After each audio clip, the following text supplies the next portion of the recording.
Welcome to Divine Timing Meditations.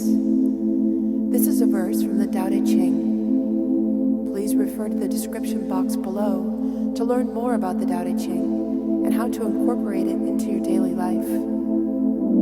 The relaxing music here will continue for a few minutes after the verse is read aloud. Please use this time to contemplate the verse's meaning and what it means to you. Feel free to share your experience with us in the comments below. And while you're here, please subscribe to our channel to get notified about all of our self-discovery content. Now let's begin.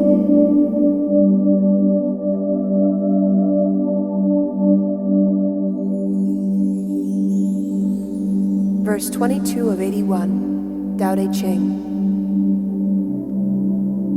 The crooked shall be made straight, and the rough places plain. The pools shall be filled, and the worn renewed. The needy shall receive, and the rich shall be perplexed.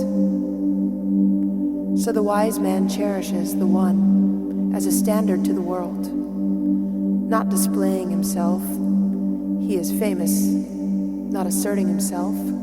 He is distinguished, not boasting his powers. He is effective, taking no pride in himself. He is chief.